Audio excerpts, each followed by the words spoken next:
vous avez parlé de votre père, de la prison, de votre passage aussi en prison. J'imagine qu'il y a d'autres choses que vous a transmis votre père. Est-ce que vous avez parlé de la prison Est-ce que vous lui avez parlé de la prison quand vous en êtes sorti à votre papa? Ou est-ce que jamais vous avez abordé ce sujet, Si, par si, exemple? si, si. Moi, j'ai de la chance parce que je suis dans un milieu où on parle tout.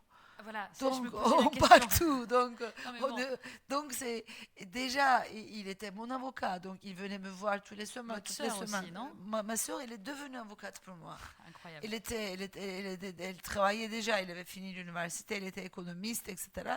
Elle a recommencé ses études pour moi. Preuve Non. d'amour, ça. Hein. Oui, oui, oui. Et donc, on a parlé, mais les conditions des prisons étaient différentes parce qu'il était après le coup d'État.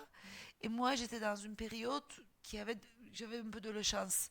C'est-à-dire, j'étais dans une période où, après le coup d'État, les prisonniers avaient beaucoup résisté, ils avaient fait grève de faim, etc.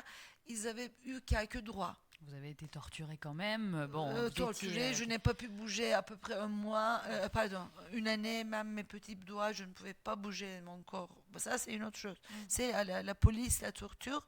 Mais quand je suis entrée en prison, je ne pouvais pas bouger du tout. Et les prisonniers, hier, m'ont pris dans leurs mains et elles m'ont lavé. Je Les sais pas, Kurdes, c'est ça? les Kurdes, les Ouais. Turcs, toutes les prisonnières politiques. Et elles m'ont caressé, elles m'ont fait habiller. Je me souviens, l'odeur du savon, elles m'ont fait manger. J'étais comme leur bébé longtemps. Et j'ai fait la même chose après aux autres personnes qui venaient. Donc j'étais dans une grande dortoir où il y avait beaucoup de solidarité. Mais à l'époque de mon père, dans les prisons, il y avait la torture. Ah ouais. Nous, c'était juste avant la prison. La prison, c'était infernal. Les conditions étaient très dures. Mais quand même, on était ensemble. Et juste avant ma libération, ils ont construit nouvelles prisons de haute sécurité. Maintenant, ceux qui sont en prison, ils sont en général dans les cellules. Et ils n'ont pas vécu la même expérience que moi. Et ils ont fait une grande opération parce que nous avons résisté. Et moi, j'étais dans les grèves de faim aussi. Quand ils ont venu, les soldats, parce que nous avons refusé d'y aller dans ces nouvelles prisons. Et on a fait une grève de faim très très large dans les prisons. Et ils ont fait une opération. Dans ma prison, il y avait 48 ou 49 personnes qui sont tuées à cause de moi. Et parce qu'ils résistaient pour ne pas y aller.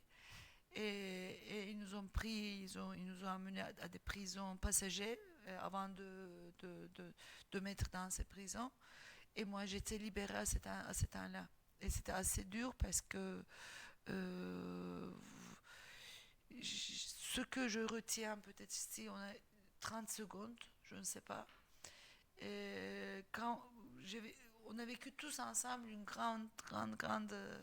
Ils ont brûlé les gens à côté de nous. Et, on était tout attachés, on essayait de résister. Et à un moment donné, j'ai dit que tout ce qu'on a vécu, ça va on va le savoir. La justice va venir. Quand vous êtes quand vous vivez une horreur, vous dites que la justice, vous croyez à la justice, et tout d'un coup, quand vous avez besoin d'aller aux toilettes, parce qu'ils nous avaient sortis de notre dortoir, ils nous avaient mis dans des cellules, alors j'ai tapé la porte pour que les soldats m'emmènent aux toilettes. Alors ils m'ont passé pour emmener aux toilettes d'un endroit où il y a des soldats qui regardent la télévision. J'ai vu la télévision là-bas. J'ai vu la speaker qui disait que les terroristes dans les prisons. Mais il racontait dans la télévision tout au contraire, parce que nous avions vécu une horreur. Et comment cette réalité se transforme en une autre figure. Et elle disait qu'ils ont brûlé les prisons, ils ont brûlé les prisons. Mais c'est des choses.